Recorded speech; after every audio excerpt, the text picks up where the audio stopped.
a mão de obra é única. O mecânico não aumenta um centavo pela mão de obra. Troca tudo, que você vai ter segurança. Por exemplo, o seu mercado é um mercado de necessidade. O cara tem que trocar. Tem aquele estereótipo do cara entrar numa oficina e ser enrolado. Isso, eu ia então falar é isso. difícil até do cara sugerir algo que ele deveria realmente fazer e o cliente pensar Já vai assim, falar, esse cara quer me enrolar, tá esse tá querendo me enfiar mais um negócio aqui. Isso num trabalho agora que é porque ter promotor na equipe é algo que é do nosso trabalho, que é uma das coisas que a gente sabe fazer.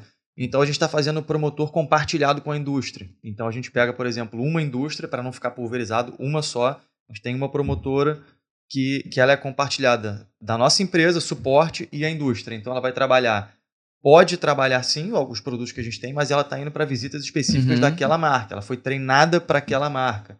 Então é um trabalho que a gente está começando agora, né, que a gente acha que pode dar muito certo. É para o mecânico, que é o aplicador, que é a gente vende para uma loja e o mecânico compra na loja. A ideia é quando o mecânico for no balcão dessa autopeça, aquela marca não ser uma coisa tão desconhecida para ele. Entendeu? Então, assim, a dificuldade no nosso ramo é essa. Você tem essa dificuldade absurda, porque eu nem tinha ideia que vocês faziam isso. Foi o que me citou aqui agora, porque o cardápio é o nosso catálogo de peça, né? Então, fazendo uma relação é essa. Nós temos um número de itens absurdos, não sei se você conhece o nosso ramo, entendeu? Sei lá quantas peças tem no carro. Imagina poder trabalhar com 10 itens. Pô, que delícia. 20, tá bom, vai. Eu trabalhei com 20 cachaça com uma tranquilidade. São mais de 30 mil itens, entendeu? Cadastrados. Tem uma... Nossa, é muita loucura. Você tem que ter, é muito doido, e tem que ter mesmo, assim, quando o cliente liga pra gente.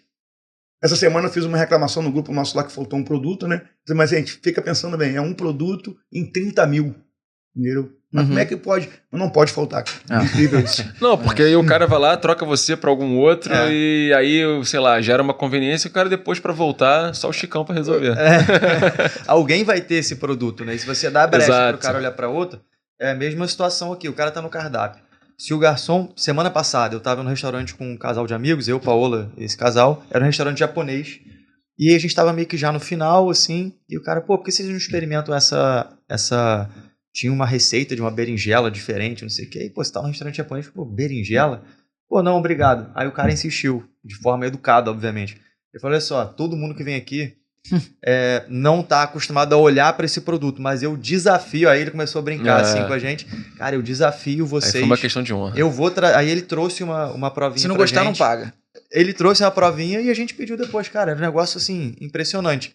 Eu não sei até que ponto esse cara, obviamente ele deve ter sido treinado para isso, né? Estava num restaurante que você percebe que o pessoal tem treinamento, mas são muitas oportunidades que o cliente do bar, do restaurante, ele entrega para quem está atendendo ele, para o cara aproveitar, e nem sempre a galera morde a isca. E restaurante eu acho que tem duas particularidades, né? Uma é a questão de vencimento de produto, então às vezes ele tem que ter o prato do dia ali para dar saída naquilo, e o outro às vezes ele comprou um insumo muito barato, então ele vai ter que ficar, sei lá, a berinjela estava muito barata no distribuidor que ele compra e tal, então ele inventa um prato com aquilo, né? Que dá uma margem alta para ele. É um pouco diferente no mercado de bebida, eu acho que também bem diferente com vocês, né? Porque os produtos de vocês não têm validade, né? Não.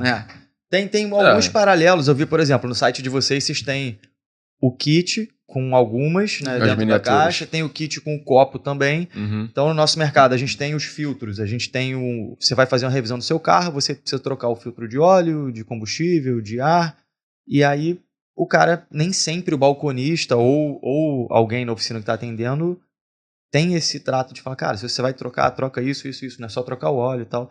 Então as marcas começaram a fazer os kits. E aí você vai começando a amarrar, fazendo cross-sell entre os produtos e conseguindo... médio. Exatamente. Não, e detalhe, a revisão do carro vai ficar perfeita. Eu não sei por que as pessoas só trocam o óleo e o filtro do óleo, esquecem o restante. Aí as fábricas viram assim, cara, vamos criar os kits.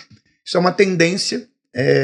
Vários produtos já estão em kit, não existe mais separado, e se troca tudo porque é a reparação correta do carro. O cara vai trocar trocar uma correia dentada, não vai trocar o tensor, tem uma vida útil. Você vai trocar uma correia dentada, que a bomba d'água é tocada pela correia dentada, e a bomba d'água ali tem a durabilidade dela é bem parecida com a correia, já está com a frente do motor aberta, troca tudo. Eu sei que é difícil, às vezes, para o aplicador, porque ele não é treinado, ou para o balconista lá na ponta que não é treinado, passar isso para o cliente. Porque o cara já está... Porque o nosso ramo tem um problema, que aí não dá para comparar com o seu. Quando eu sento em um bar para tomar uma cachaça, que é o consumidor que você quer, é por prazer. Beleza? Ninguém entra numa autopeça, que delícia, meu carro quebrou, vou ter que reparar. Então é o seguinte... É tipo um médico, né? Isso, óbvio. O cara já chegou lá, venceu os 90 mil quilômetros da correia de entrada dele, tem que trocar a correia de entrada, senão ele vai ter um problema sério. Mas por trás dessa correia de entrada tem uma bomba d'água que também já está meio que no final da vida. Para você falar para o cliente, cara, a mão de obra é única, o mecânico não aumenta um centavo pela mão de obra. O item. Troca tudo, que você vai ter segurança. Isso às vezes, cara, o cara já está com um orçamento apertado, ele não pode fazer, mas o vendedor tem que ser treinado, que é o cara da loja, a fazer esse upsell. Entendeu? Só que porque o nosso ramo tem uma dificuldade, a gente não trabalha com alegria, só trabalha com infelicidade, né? Porque ninguém vai gastar dinheiro com um carro porque ele gosta. Porque a gente não trabalha com não, sem dúvida, né? mas é uma necessidade, assim, por exemplo, o seu mercado é um mercado de necessidade, o cara tem que trocar, né? Ele precisa trocar, não necessariamente pela sua empresa, mas ele vai precisar botar alguma peça naquele carro para o carro voltar a funcionar. E aqui é preventivo também, né? Isso é o não é só porque quebrou, cuidado que pode. Isso é o trabalho que a gente tenta desenvolver aqui com todo esse movimento que a gente está fazendo. Prevenção. Manutenção preventiva no Brasil ainda é muito pequena. Haja visto a quantidade, quem roda na ponte Rio-Niterói, o número de carros enguiçados. É falta de prevenção. Sim. Mas então, sabe um outro desafio que existe? O nosso mercado tem aquele estereótipo do cara entrar numa oficina e ser enrolado. Isso, eu ia falar Então é difícil até do cara sugerir algo que ele deveria realmente fazer e o cliente pensar já vai falar, esse cara quer me enrolar, tá enrolando, querendo me enfiar mais um negócio aqui que eu não preciso. Cara, todos meus amigos... falar isso, porque, o leigo, né, sei lá, eu sou totalmente leigo. Pardal não, né? Pardal, se você chegar pra ele e falar lá, o cara mais que o mecânico. Vai falar, não, essa peça não, eu quero a outra lá. Enfim. Mas normalmente o público leigo, ele, sei lá, por uma questão aí histórica, talvez, né? Sempre tem esse papinho de fui no mecânico, o mecânico tentou me dar uma volta, né? Tipo, me empurrou um monte de outras coisas. Existe muito mesmo, até hoje. Então, e isso é uma coisa que joga totalmente contra o bom trabalho que vocês querem fazer. Isso. Porque, e aí, como é que você vai conseguir mostrar para aquele cara... Ele de fato entender. O leigo, ele nunca vai entender. Eu acho que o leigo só entende de pneu, assim, né? Se tá careca ou não, né? Não, porque é muito visual e as marcas, as indústrias se conectaram com o consumidor final ao longo de muito tempo. Isso aí. Eu tô tentando lembrar aqui de outra coisa, a não ser, obviamente, que as montadoras, mas pra mim, de peça conhecida é só pneu. Não tem muita coisa. Não, é isso mesmo. É porque o pneu, pro nosso negócio, nós não trabalhamos com pneu, mas pneu é o melhor vendedor. Para quem tem um auto center, não existe vendedor melhor que o pneu. É mais fácil... nas ruas do Rio de Janeiro, né? Em geral, assim, é fácil de vender, ele agrega um monte, você não precisa inventar defeito, porque o carro já vai com defeito. Você pode andar num asfalto muito liso aqui, mas o pneu vai ser destruído. Vamos assim, trabalhar num ambiente normal. O asfalto do Rio de Janeiro é um tapete. Só que esse clima maravilhoso que a gente tem quente aqui, esfria, esquenta, já destrói o pneu com tranquilidade. As pessoas não têm o hábito de alinhar o carro a cada 10 mil quilômetros. Você gasta, o pneu é um excelente vendedor. Por isso que as fábricas entendem mais isso do que o próprio cara que vende o pneu.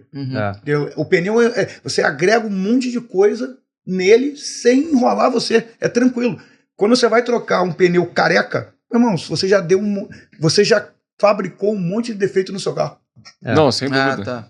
Cara, mas apesar disso, pra mim isso é uma oportunidade absurda pra quem trabalha bem, porque não tem outro caminho. Se você fizer um bom trabalho, transparência e tudo mais, no médio prazo você vai virar uma referência, cara, porque você não indicaria? Total. E meus amigos sempre me perguntam, quando eu vou fazer revisão em algum lugar que eles não conhecem, cara, chegou esse orçamento aqui, dá uma olhada aí. Faz sentido? Pode ser que tenha alguma coisa errada ou não? Se eu tivesse um mecânico que eu falo assim, esse aqui pode ir a hora que você quiser. Quebrou alguma coisa, vai lá e passa lá. Eu ia indicar pra todo mundo, cara. Na verdade, eu tenho, mas eu indico.